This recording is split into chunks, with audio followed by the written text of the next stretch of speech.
लोगोफोर इन्डियान बेंकआव गावनि एकाउन्टनि फैसाखौ जायफ्रा चेक खालामनो रोङा नैबे भिडिअखौ नायनानै निस्सय रोंलांगोन।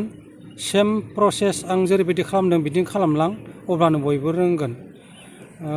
दायो जोङो एटिएम कार्डखौ जोङो नैबेयाव माबा खालामनांगोन। आं नै दा एटिएम कार्डखौ बरनबाय। नैबे एटिएम कार्डखौ बरननानै दा नै मा खालामदो नैयाव सोदो। नैबेखौ नै नैबे आंनि एटिएम कार्ड बियो नैयाव दाना सोदो।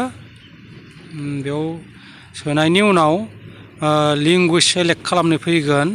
मोननै अपसन ओंखारगोन बेयाव हिन्दी इंलिश ओमफ्राय बे मोनसे मोनथाम थादों नै आं इंलिसाव थुनोसै।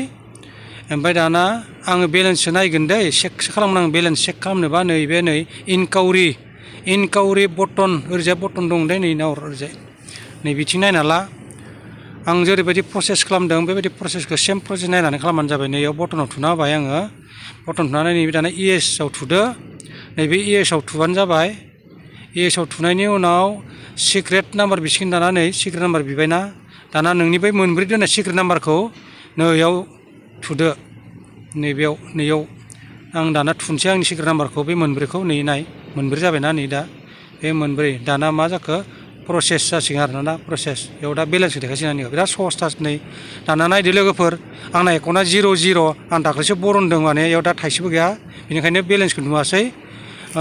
नोंथांमोनहाबो इन्डियान बेंक दङब्ला गावनि एटिएम कार्डखौ गावनि एकाउन्टआव बेसेबां फैसा दङ चेक खालामनोबा बेबायदि आं जेरैबायदि खालामदों बेबायदिनो सेम प्रसेस खालामनानै थुबानो जाबाय। बिराद इजि इन्डियान बेंकनिया गोरा नङा इयो एसे नायबानो बुजिगोन।